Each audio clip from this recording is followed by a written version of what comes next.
Oke, sudah? Ya, puji Tuhan. Selamat pagi, Shalom. Shalom. Shalom. Shalom. Oke, pagi ini bagaimana kabarnya?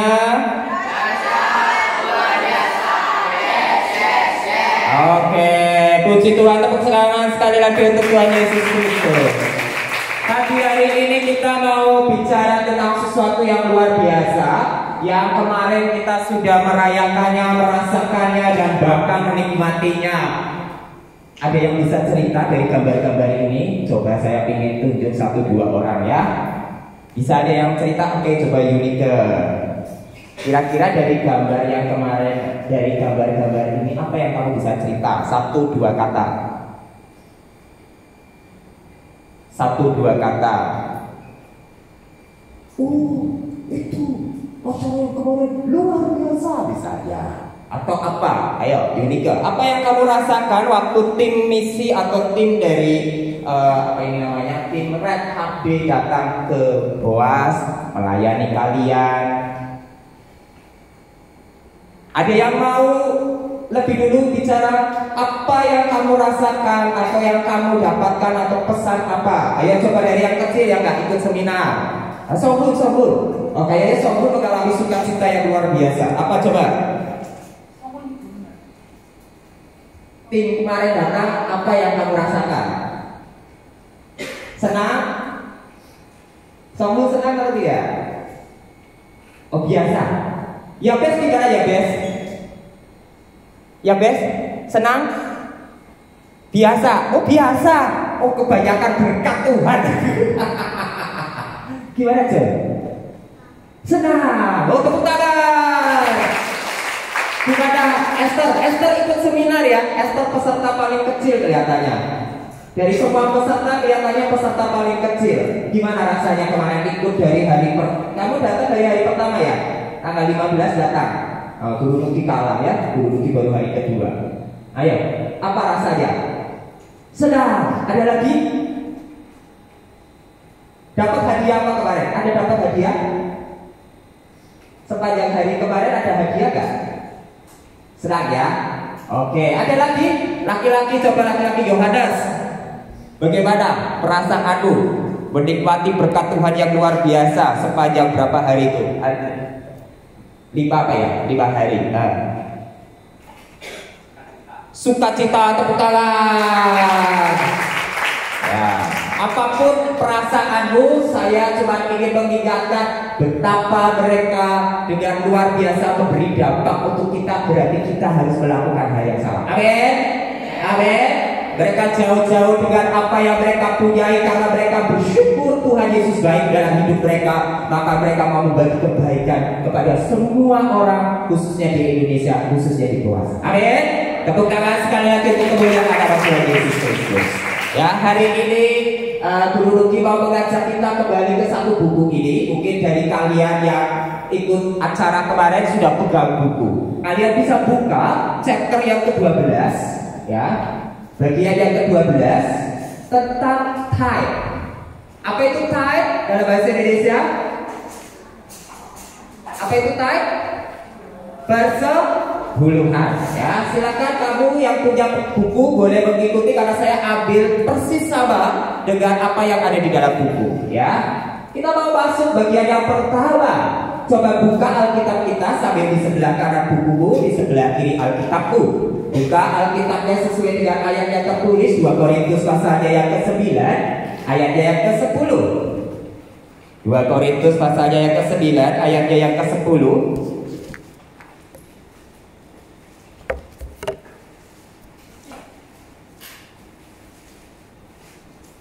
Ada satu bagian firman Tuhan yang luar biasa dahsyat.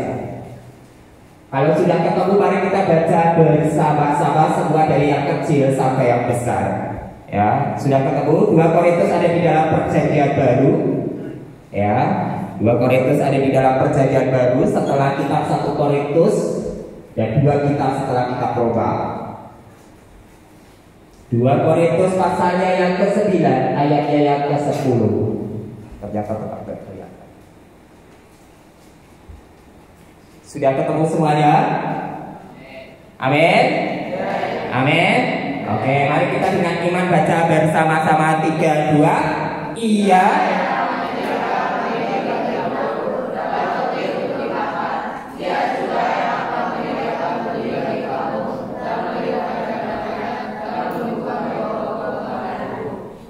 Sekali lagi 3, 2.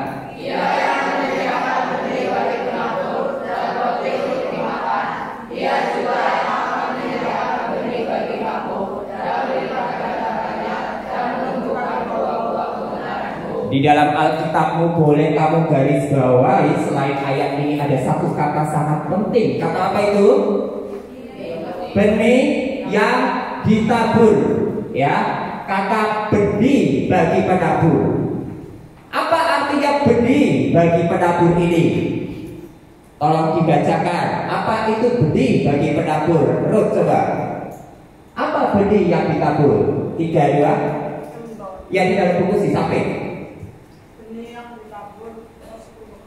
Benih yang ditabur apa artinya? Apa artinya? Mari tanam di kepala kita. Benih yang ditabur sama dengan? Jadi ada benih yang ditabur. Artinya benih itu dibuang? Bukan, tapi benihnya ditanam. Benihnya ditanam. Coba tolong dibacakan Kaleb. Kalau nggak terlalu kelihatan di bukunya saja di bawahnya. Benih yang dimakan tapi ditabur. Jika Anda memakan benih yang seharusnya ditabur, Anda tidak akan bisa menanam apapun di tahun berikutnya. Maka Anda akan mengalami kelaparan atau berhutang. Oke, kata ini kuat sekali ya. Jadi waktu saya baca kalimat ini luar biasa berhasil. Coba. Sebagian besar pegang buku ya. Kalau yang tidak pegang buku, kalau bisa lihat ya. Ini ternyata tulisannya terlalu kecil. Coba dibaca sama-sama 3, 2. Benih tidak dimakan, tapi ditabur. Jika Anda memakan benih yang seharusnya ditabur, Anda tidak akan bisa menanam apapun di tahun berikutnya. Maka Anda akan mengalami kelaparan atau berhutang. Oke, anak-anak semuanya boleh ganti. Kita semuanya boleh ganti kata benih ini menjadi persepuluhan. Kemudian kata ditabur diganti dipersembahkan untuk gereja. Kemudian kata tahun bisa diganti minggu, bisa diganti bulan, bisa diganti 3 bulan, bisa 1 tahun, 2 tahun, 3 tahun seterusnya. Kemudian kelaparan dan berhutang adalah nasibnya. Jadi artinya apa? Kalau misalnya itu untuk saya, persepuluhan tidak dimakan, tapi diserahkan kepada gereja di mana saya tertanam. Amin. Amin. Kemarin ibu siapa itu namanya yang bicara persepuluhan? Ibu Cini. Dia bicara dengan keras. Dia bilang persepuluhan dikasih kepada. Ada orang kasih persepuluhan ke tim NCNN, tapi Ibu Cini bilang kembalikan, karena harus dikasih kemana? Gereja di mana kita semua gereja boleh? Bukan, tapi gereja di mana kita tertanam. Amin. Tertanam, karena benihnya ditanam, bukan dibuang. Benihnya ditanam. Amin. Nah, puji Tuhan kalian di tempat ini dilatih setiap hari. Saya tidak tahu anak-anak semuanya nanti ke depan kamu akan tertanam di gereja mana. Karena saya yakin dari kalian semua akan menanam sebuah gereja. Amin. Amin. Apa artinya menanam sebuah gereja? Artinya saya, Yunike, saya Ruth, saya Louis, saya siapapun namanya, suatu saat nanti saya ditempatkan di suatu tempat dan di situ engkau berdampak dan menjadi berkat bahkan di sekelilingmu menjadi orang-orang percaya. Itu gereja. Amin. Ya. Oke, kita lanjut lagi ya. Jadi tadi benihnya harus ditanam di mana? Benihnya harus ditanam di mana? Di gereja. Di gereja di mana kita tertanam. Dan engkau sudah dilatih setiap hari secara tidak langsung engkau di tempat ini adalah di gereja. Ya, sekalipun ini yang rumah, ini juga yayasan, tapi ini juga tempat engkau setiap minggu datang kepada Tuhan. Amin. Guru Nuki juga bergereja dan Guru Nuki juga kasih persepuluhan setiap bulan. Kenapa? Karena prinsip ini. Prinsipnya benihnya harus ditanam. Ditanamnya di mana? Di gereja. Dan bapak saya itu paling cerewet kalau masalah kayak gini. Jadi bapak itu kan selalu bilang, bulan ini kamu udah kasih apa belum? Bulan ini sudah kasih apa belum? Bulan ini udah kasih apa belum? Karena bapak itu dari kecil, dari saya kecil maksudnya, dari saya kecil sampai sekarang segede ini, itu selalu mengingatkan satu hal. Tiap bulan harus keluarkan uang kamu yang pertama. Dan uang itu namanya adalah persepuluhan. Tepuk tangan untuk Tuhan Yesus Kristus. Nah, jika Anda memakan benih, nah ini kalimat ini betul-betul membuat saya takut. Takut, tapi juga ini menjadi harapan besar.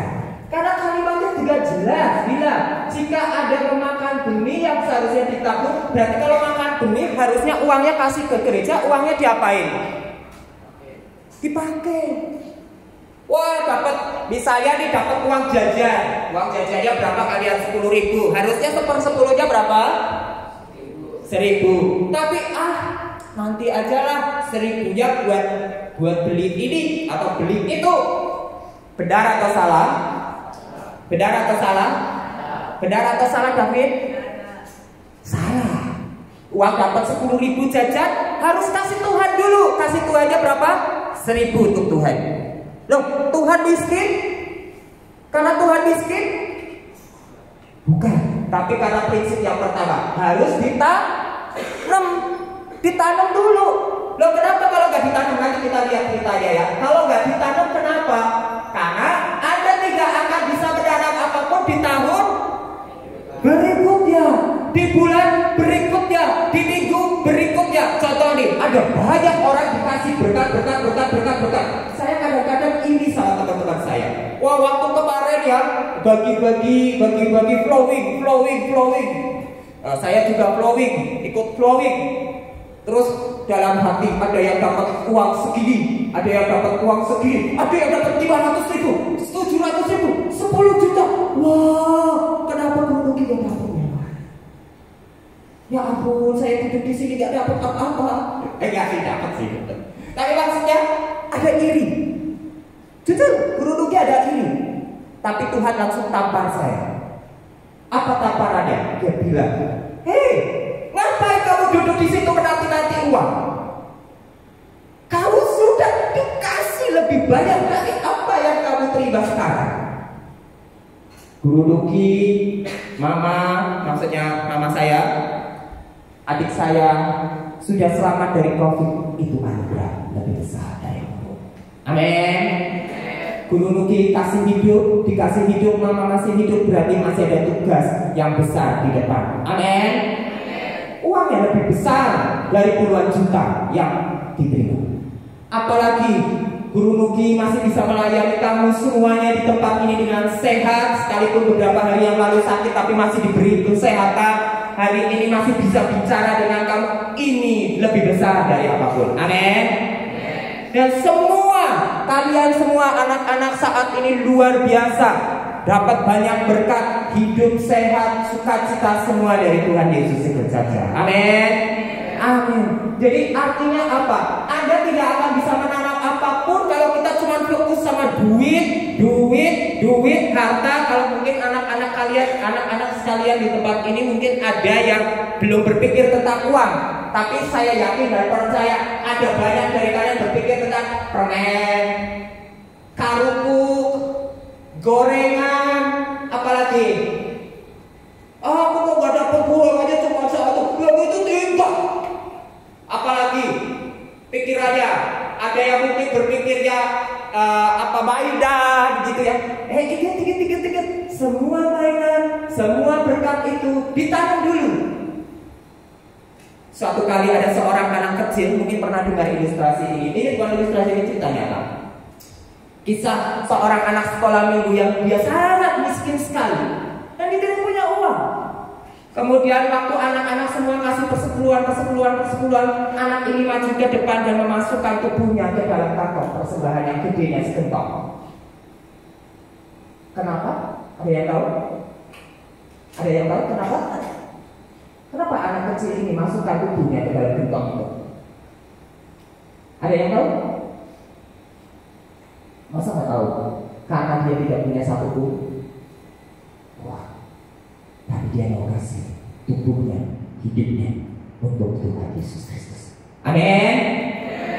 Persepuluhan adalah bentuk dan wujud nyata bahwa kamu nggak cinta uang, tapi cinta Tuhan Yesus Kristus. Oke, ada kalimat yang berikutnya yang membuat saya tersentak luar biasa adalah kalau kamu nggak lakukan itu baik-baik, di tahun berikutnya kamu akan mengalami kelaparan dan jadi ya Guru Nugi itu kan sempat apa ya? Sebenarnya sampai tahun ini masih Guru Nugi punya 2 kartu kredit dan 1 kartu. Ada 1 kartu itu sering dipakai. Jadi waktu Ibu Jidi, Ibu semua bicara ini, aduh langsung saya tobat gitu. Oh iya ya, aduh saya masih pakai kartu kredit. Walaupun saya pakai kartu kredit, kemudian bulan depan pasti saya bayar. Kemudian bulan depan pasti saya bayar. Jadi nggak pernah saya hutang sampai bertahun-tahun, nggak pernah. Sampai 63 tahun apalagi, sampai 100 tahun apalagi, enggak. Cukup 1 bulan, ya. Jadi saya pakai itu. Tapi waktu kalau iya ya, kalau nggak baik-baik, ya kita terikat loh dengan ini. Dan akhirnya hidupmu selalu berkekurangan. Ada banyak orang, saya kadang-kadang ini sama orang itu punya mobil, orang itu punya rumah pribadi, orang itu punya apa. Tapi waktu saya ngobrol sama mereka, utang yang luar biasa. Baik atau nggak baik? Baik atau nggak baik? Bahkan kemarin waktu ngobrol di antara kita biasa di kelompok kecil waktu itu, saya nggak jelek-jelekin orang ya, tetapi kemarin waktu acara ya kan salah satunya bicara tentang hutang. Hutang bolak-balik dibahas atau enggak anak-anak semua ya?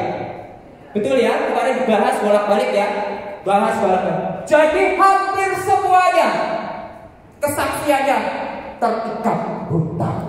Ada yang hutang pinjaman online, ada yang hutang bank, ada yang hutang apa. Entah itu yang pengusaha punya mobil mewah, dan entah itu yang hamba Tuhan dan pendeta yang gerejanya sederhana. Semuanya terikat hutang. Jadi kami tobat semuanya. Karena bahaya ini, kita diperbudak oleh uang dan kita lupa menanam. Tapi kalau kita ingat kita menanam, kita lepas dari kelaparan, kita lepas dari hutang piutang. Amin. Amin. Semua anak buah saya yakin di tempat ini tidak ada yang berhutang. Tetapi ingat, kamu sebenarnya berhutang sama siapa ya? Tuhan Yesus pasti. Dan ingat, itu ada papa mama di belakang. Siapa? Wong Janing Samonin. Wong Janing Samonin udah kasih banyak hal ke tempat ini. Kamu berhutang sama mereka. Secara tidak langsung di dalam bahasa Indonesia itu ada namanya hutang budi. Apa itu? Sekali lagi diingat baik-baik kata-katanya. Hutang budi. Hutang budi berarti apa? Artinya engkau mengembalikan kebaikan-kebaikan dari orang yang pernah melayani kamu. Amin. Oke, kita lanjut ya. Saya sudah terlalu lama di slide yang pertama. Oke, slide yang pertama tolong dibaca. Apa arti persepuluhan? 3, 2, 2. Oke, poin yang pertama, Tuhan menyediakan benih bagi penabur dan makanan. Artinya apa? Dalam bahasa Inggrisnya lebih jelas sebenarnya kalau di buku itu. Coba kalau dibacakan, Daniel coba bahasa Inggrisnya itu lebih kelihatan.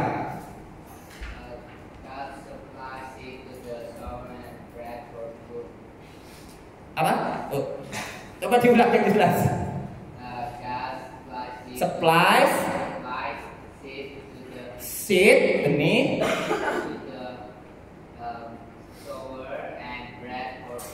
jadi untuk ditanam dan untuk kamu makan. Tuhan menyediakan dengan jelas bahwa benih itu untuk ditanam dan kemudian dimakan, bukan dibalik, dimakan dulu baru ditanam, bukan begitu. Amin. Lanjut. Coba dibuka Ulangan pasal 14 ayat yang ke-22 tentang standar 1/10.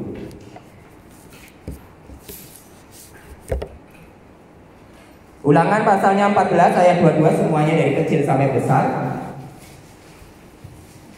Bisa digarisbawahi dan di-highlight ayat itu.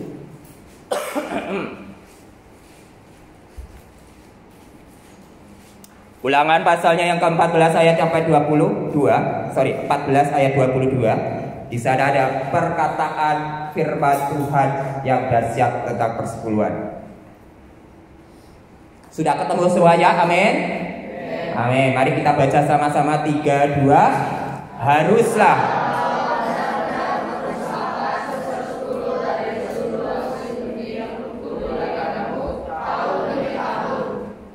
Sekali lagi 3, 2. Haruslah engkau benar-benar mempersembahkan sepersepuluh dari seluruh hasil benih yang tumbuh di ladangmu, kau beri tahun. Ulangan pasal 14 ayat 22. Tolong yang pegang buku tolong dibaca. Siapa ini? Elis, coba Elis baca.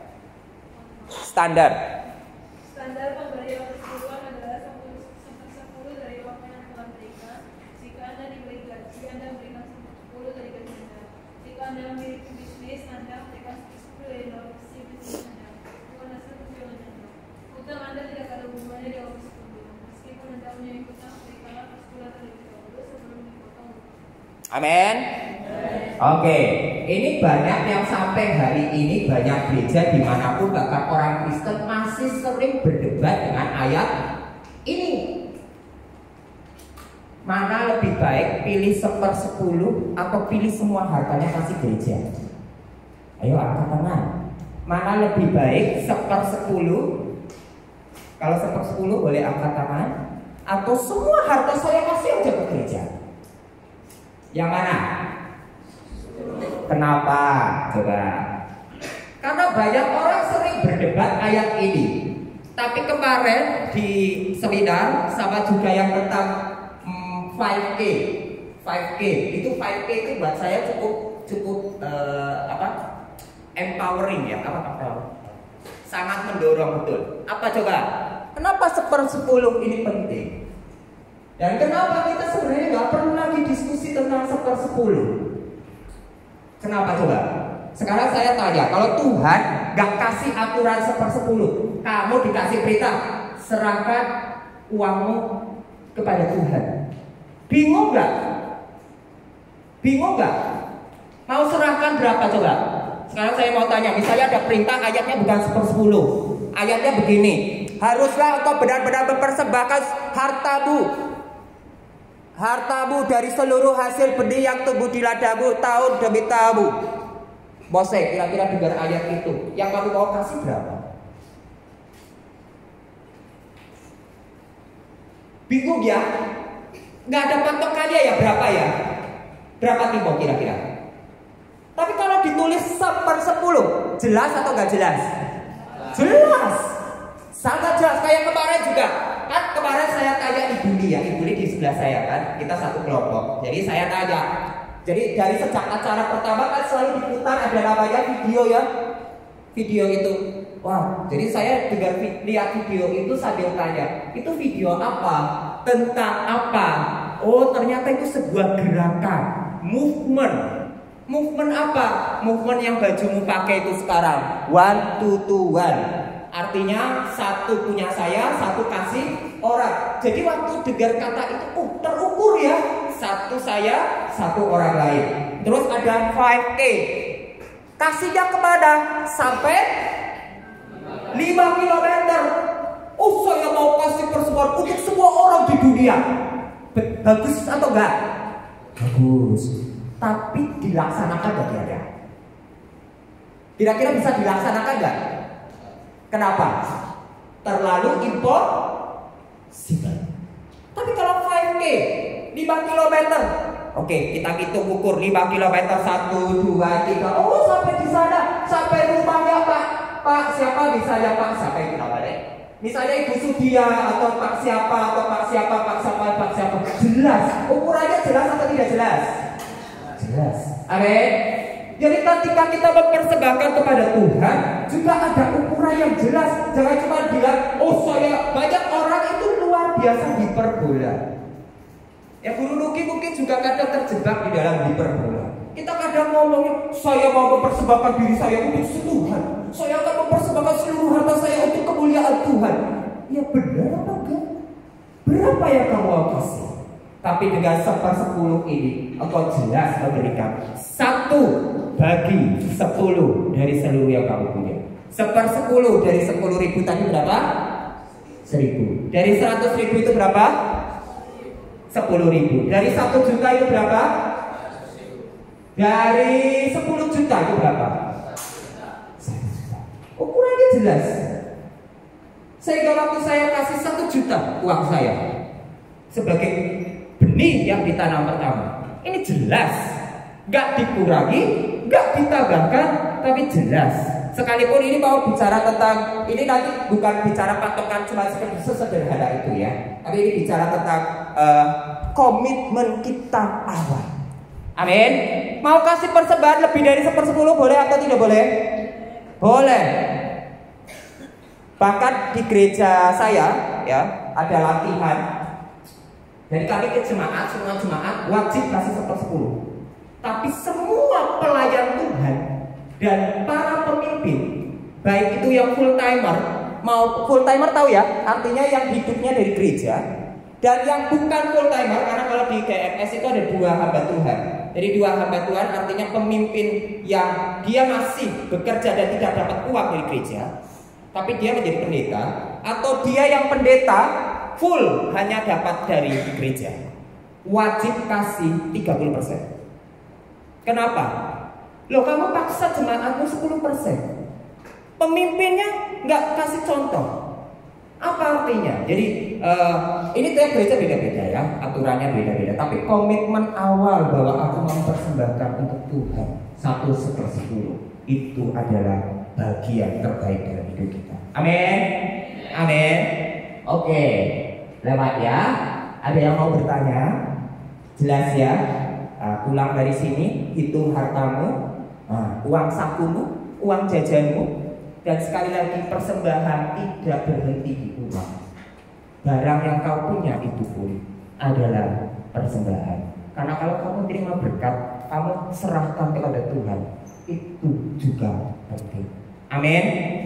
Amin. Lanjut ya. Oh, ini ada satu lagi nih, kalimat penting. 1/10 aja jangan dipotong utang dulu, ya. Mungkin kalau ini bicaranya kepada orang dewasa ya, para guru-guru gitu ya. Kita orang dewasa itu kan kadang-kadang punya utang ya, terus terima gaji ya, terus gajinya itu dipotong utang dulu, kemudian baru dipotong 1/10. Benar atau salah? Salah. Utangnya tunggu dulu di belakang, potong 1/10 dulu ya. Kalau sekarang pakai sistem akuntansi model baru ya, taruh di HP saya itu gampang. Setiap kali terima gaji saya bisa langsung potong samping gitu ya. Ya, yang dulu nggak usah pikirin gitu ya. Pokoknya kalau saya biasanya kalau terima uang, kemudian uangnya itu nanti masuk satu kantong sendiri, itu khusus untuk Tuhan. Kemudian yang sisanya baru dipotong-potong dari biaya listrik sampai urusan makan orang ya. Oke.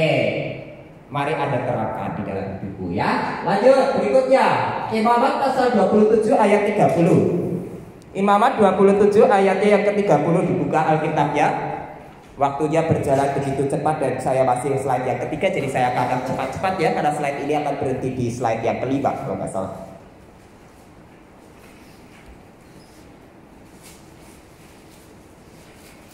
Oh, masih slide yang ke-7.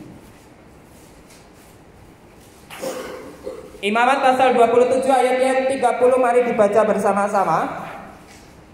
Sudah ketemu semuanya? Kalau sudah ketemu semuanya, dibaca dengan iman dan amin. 3, 2.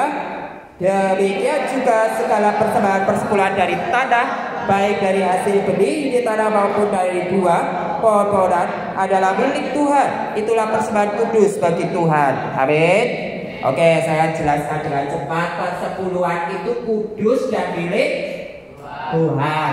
Saya tidak punya wewenang untuk ngapain? Memutuskan artinya apa? Ngatur-ngatur lagi.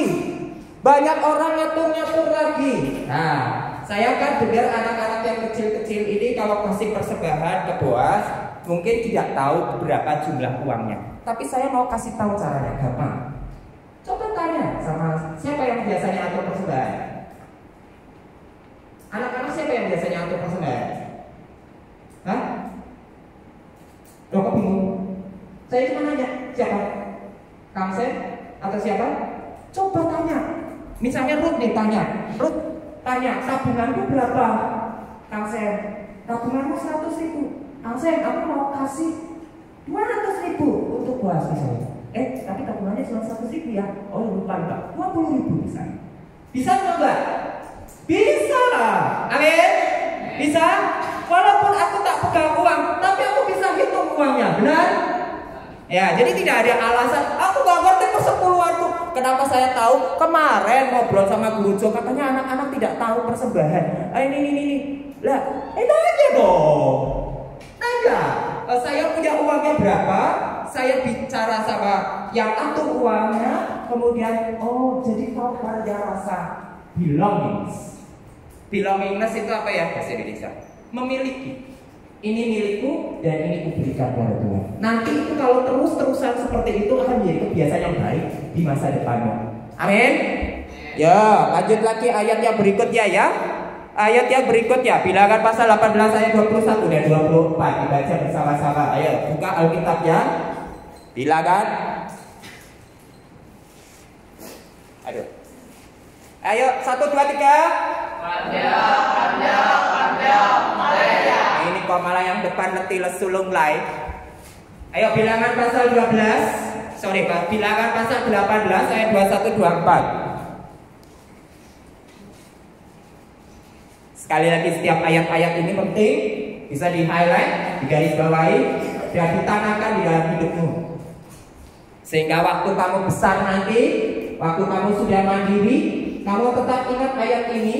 Waktu kamu terima gaji, terima uang, terima apapun itulah ya, hadiah, mungkin suatu saat ke depan kamu punya pacar, gitu. Jangan dibuang-buang uangmu untuk pacarmu, tapi kasih dulu sama. Terutama biasanya ya kalau udah pacaran ya kadang lupa Tuhan. Ya, ingat, walaupun sudah punya pacar, walaupun nanti sudah menikah, punya anak, jangan lupa uangnya jangan dipakai dulu. Ingat Tuhan, ya, karena semua ini dari Tuhan. Sudah, ayo dibaca sama-sama 3, 2, 1. Mengenai Bani Lewi.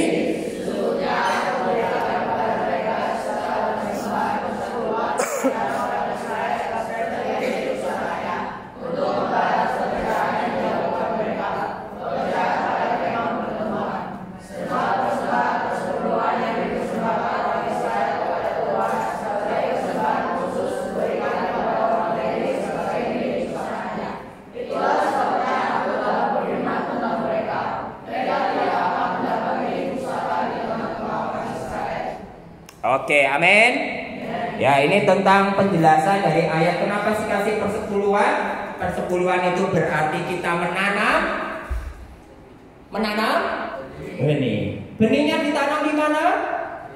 Di gereja kita tertanam. Sekali lagi, perhatikan kata-kata saya garis bawahi ya. Gerejanya harus gini. Saya kurang tahu di Korea, tapi di Indonesia ini fenomenanya adalah orang suka pindah-pindah gereja. Anak buah tidak boleh begitu. Amin. Waktu kamu masuk di dalam gereja, engkau sudah doakan betul gereja itu menjadi tempat di mana engkau bertumbuh. Tanam. Kalau kamu baru sebulan pindah gereja A, gereja B, apalagi di kota kecil seperti Purbalingga, Purwokerto ini saya baru tahu. Jujur aja saya baru tahu. Fenomenanya itu satu orang bergereja itu bisa di gereja A, gereja B, gereja C, gereja D, gereja E. Satu orang bisa bergereja di 5 gereja loh. Serius. Wah keren banget loh. Tapi itu baik apa nggak baik? Kira-kira orang yang begini kasih persepuluhan nggak ke gerejanya? Kasih persepuluhan nggak? Harus tertanam di gereja A contoh. Karena Tuhan saya dipimpin di gereja A. Waktu saya komit di gereja A berarti saya berjanji sama diri saya mendukung pekerjaan Tuhan di gereja ini. Amin.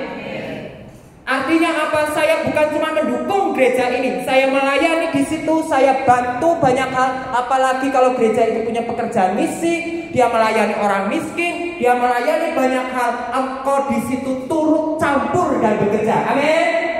Amin. Itu artinya kita bergereja. Bergereja bukan sekedar duduk manis di dalam gereja, kemudian dengerin khotbah, kemudian angkat tangan, kemudian pulang. Betul atau salah? Ini salah. Jadi persepuluhan ini juga ngajarin kita jadi dewasa. Dewasa iman dan rohaninya. Kenapa banyak orang masih berdebat tentang persepuluhan? Karena dia gak tertanam di gereja. Loh, dia aja gak menjadi gereja yang setia. Gerejanya di tempat A, B, C, D, E, E, F, G, H, I, J, K, L, M, N. Bolak-balik pindah, salah muter. Kira-kira pelayanan gak? Gak. Kira-kira dia kasih persembahan dengan sungguh-sungguh gak? Pasti gak. Kira-kira dia berteman dengan sesama orang percaya dengan baik apa enggak? Pasti enggak. Sering bertengkar. Kenapa dia pindah-pindah? Pasti ada pertengkaran di dalamnya. Kenapa dia ikut komsel enggak? Pasti enggak. Dia enggak rajin ikut komsel. Komsel itu kan ibadah tengah minggu ya. Jadi maksudnya selain hari Minggu kan ada ibadah di tengah-tengah. Dia kumpul bersama, saling menguatkan, mendoakan, itu arti komsel ya. Di bawah sudah lakukan itu.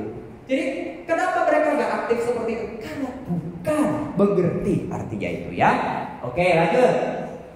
Yang kedua, coba sama-sama dibaca poin yang kedua dari persepuluhan itu artinya apa? 3, 2. Persepuluhan itu digunakan untuk biaya gaib Allah dan diberikan kepada orang Lewi atau hamba Tuhan. Ya, coba tolong dibaca sekali lagi yang poin 1 tadi apa persepuluhan?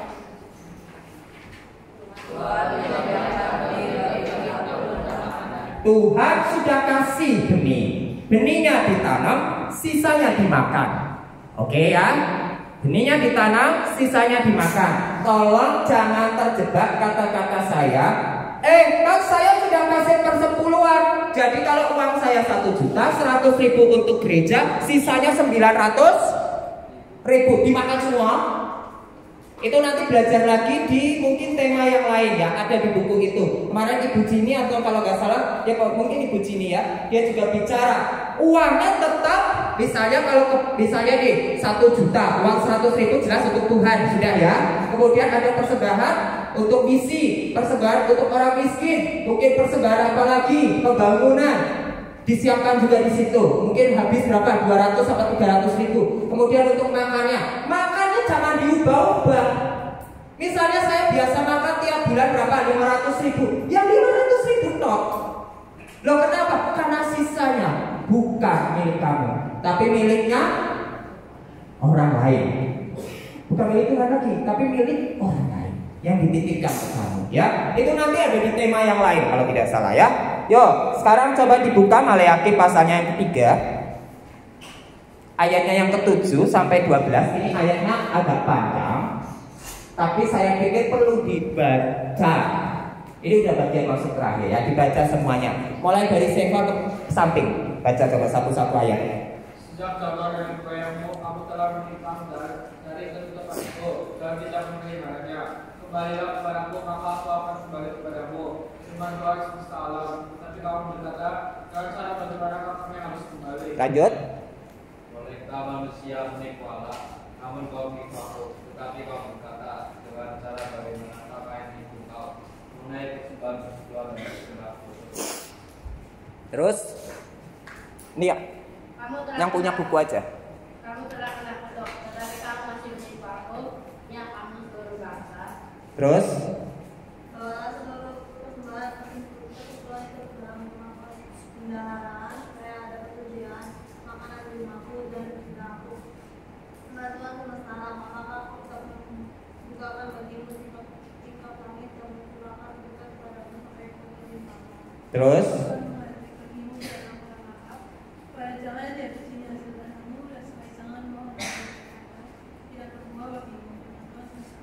terus, ya boleh guru ini.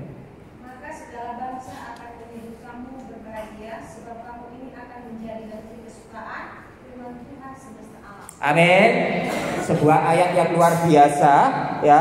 Jadi apa sih dari ayat ini kita mau bicara tentang apa? Yuk sama-sama dibaca 3, 2. Persepuluhan adalah salah satu cara untuk berbalik kepada Tuhan. Orang bertobat berarti meletakkan seluruh harta bendanya, dia meletakkan mamonnya dan untuk kemuliaan Tuhan. Amin. Tepuk tangan untuk Tuhan Yesus Kristus. Banyak orang jatuh di dalam dosa dan jatuh di dalam hal keuangan. Karena apa? Karena terikat. Tapi kalau persepuluhan membuktikan bahwa aku sudah tidak lagi diikat oleh uang, tapi sekarang aku diikat oleh Tuhan, dan sekarang aku menguasai seluruh harta bendaku hanya untuk kemuliaan nama Tuhan. Amin. Tepuk tangan sekali lagi untuk kemuliaan besar Tuhan. Yang kedua, apa sekali lagi 3, 2? Akibat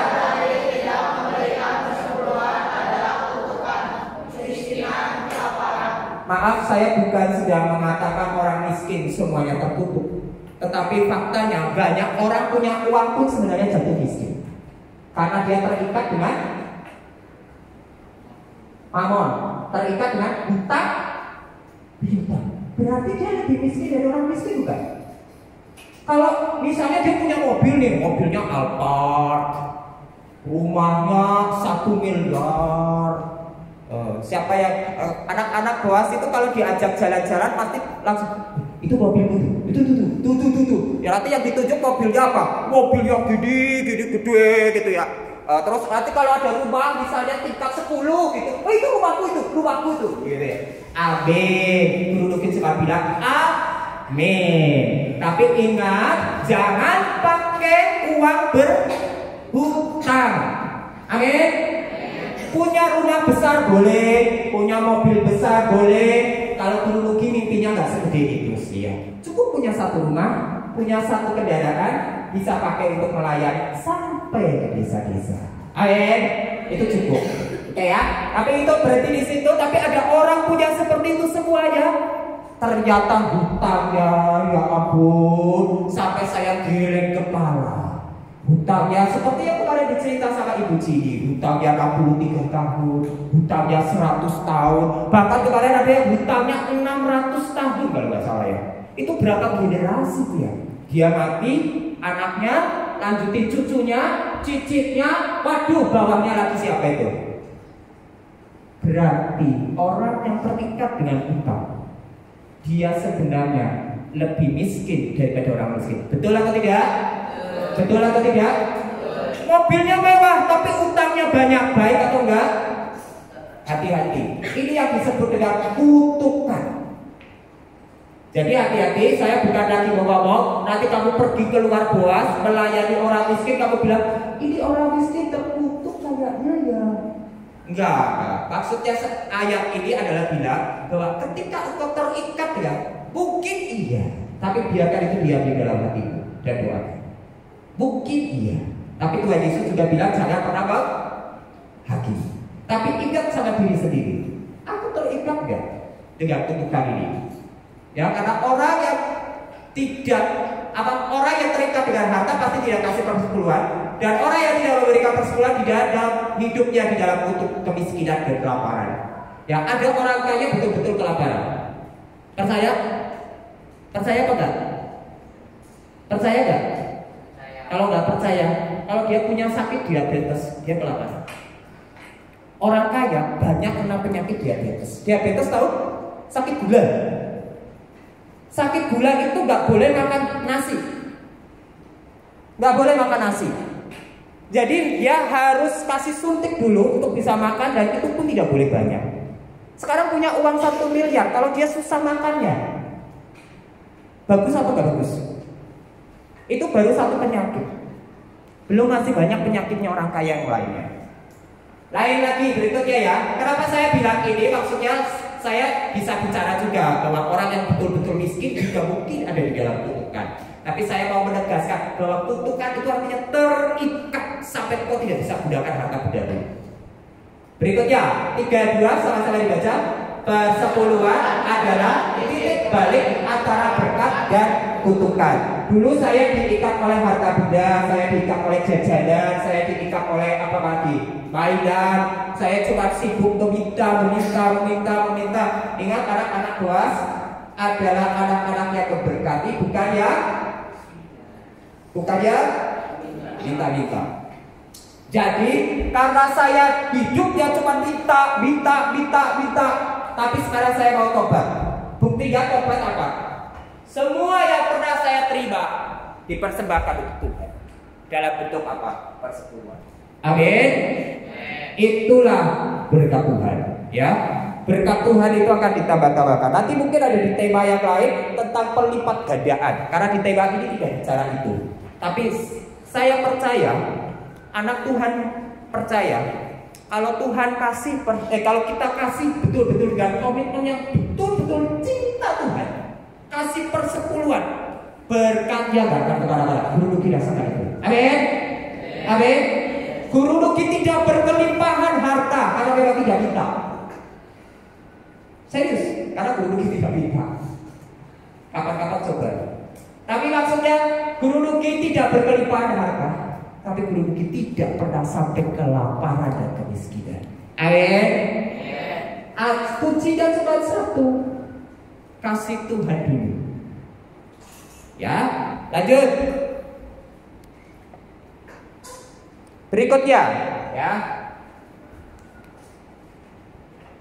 Buka Ibrani pasal yang ke-7 ayat yang ke-4 dan 9. Ini 2 slide terakhir. Ibrani pasal ke-7 ayat yang ke-4 dan ke-9 sama-sama dibaca. Ibrani pasal yang ke-4 ayatnya yang ke-7. Ibrani pasal 7 ayat 4 dan 9 ya. Ayat 4 terus dilompat ayat 9 ya. Sudah ketemu semuanya? Kalau sudah ketemu dibaca bersama-sama 3, 2, 1. Camkanlah betapa besarnya orang itu yang kepadanya Abraham bapa leluhur kita memberikan 1/10 dari segala rampasan yang paling baik, maka dapatlah dikatakan bahwa dengan perantaraan Abraham dipungut juga persepuluhan dari Lewi yang berhak menerima persepuluhan. Amin. Yo, coba bos saya tolong dibaca kalimat di bawahnya. Persepuluhan bukanlah untuk taat Musa. Persembahan sudah ada kurang lebih 430 tahun sebelum hukum Taurat Musa. banyak orang memperdebatkan persepuluhan karena dianggapnya cuma ini hukumnya Musa. Tapi jauh sebelum Musa ada, 1/10 itu sudah diterapkan. Bahkan kalau kamu lihat baik-baik di Kejadian, apa yang menjadi masalah persembahan Kain ditolak dan persembahan Habel diterima? Salah satunya karena 1/10. Kain sibuk dengan memilih-pilih segala sesuatu yang jelek untuk Tuhan, yang baik untuk saya. Tapi Habel mempersembahkan lembu yang terbaik, yang tak bercacat. Itu ukuran 1/10. 1/10 adalah ukuran terbaik. Amin. Jadi waktu kita kasih sama Tuhan bukan barang sisaan. Lanjut, ayo. Ibrani pasal Matius pasal 23 ayatnya yang ke-23. Sama-sama kalau dibaca, dibuka Alkitabnya. Matius pasal 23 ayat 23.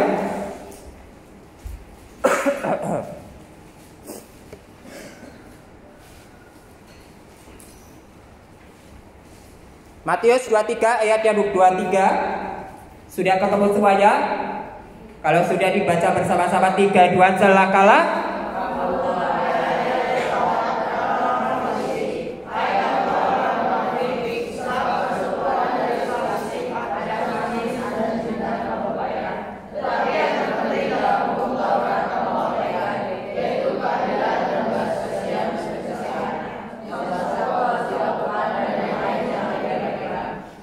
Matius 23 ayat 23. Tolong dibaca Joshua. Yesus juga berkata untuk memberikan persepuluhan. Jadi dari sejak zaman dulu Tuhan sudah menuntut persepuluhan. Dan pada zaman Yesus pun Tuhan Yesus sudah bicara tentang persepuluhan. Jadi mana mungkin persepuluhan di tahun ini 2024 sudah tidak ada lagi? Betul atau salah? Salah, tapi persepuluhan itu tetap ada bagi orang-orang percaya dan berkatnya berlimpah-limpah untuk anak-anak Tuhan. Amin. Tepuk tangan untuk kemuliaan Tuhan Yesus Kristus. Jangan pernah sekali-kali engkau meragukan persepuluhan. Guru Nuki dulu waktu sekolah malah justru ragu tentang persepuluhan. Tapi Guru Nuki diajar betul sama salah satu ibu rohani saya, sama mama saya yang sampai hari ini selalu mengingatkan. Itu menjadikan saya mengerti betul persepuluhan itu luar biasa dahsyat dampaknya. Waktu sekali terima uang, kita nggak tahu di depan itu besok ada masalah apa. Jadi misalnya nih Guru Nuki terima gaji ya dari bos. Kan terima gaji itu intinya biasanya pasti untuk di makan. Entah beli makanan, beli baju, atau beli apa ya. Guru mungkin tidak terlalu masalah dengan baju, tapi kalau makanan saya suka, ya. Tapi kan ada banyak perkara di depan kita tidak tahu. Jadi kadang-kadang otak guru Nuki itu mikirin, bok nanti sakit, bok nanti ini, kan mau beli hadiah, kasih uang apa, kasih itu, kasih ono, kasih ini. Wah pikirannya terlalu rumit. Tapi mama selalu ingatkan, kasih 1/10 dulu. Wah, waktu kasih 1/10 itu dalam hati nurani berjuang. Kalau kasih segini kan uangnya tinggal segini. Terus nanti buat bayar ini, buat bayar itu gimana? Tapi ya sudah dikerjakan dan dijalankan setidaknya 10 tahun komit lakukan itu, dan 7 tahun terakhir itu betul-betul dengan setia. Ternyata Guru Nuki tidak pernah berkekurangan, bahkan tidak berhutang. Amin. Semua itu kemuliaan Tuhan Yesus Kristus. Tepuk tangan sekali lagi. Jadi benar, ditanam supaya ada benih yang ditumbuhkan di bulan-bulan berikutnya. Amin. Kalau nggak ditanam, besok lagi kosong, terus tertumpuk-tumpuk masalah keuangan ya. Terakhir ya, mari terakhir kita akhiri. Nehemia pasal 13 ayatnya yang ke-10 dan 11. Nehemia pasal 13 ayat 10 sampai 11.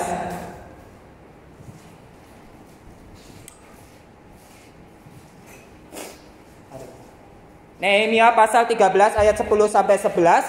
Kalau sudah ketemu mari baca sama-sama 3, 2. Juga aku dapati bahwa sumbangan-sumbangan bagi orang-orang Lewi tidak pernah diberikan, sehingga orang-orang Lewi dan para penyanyi yang bertugas masing-masing, yaitu yang melayani ya. Terus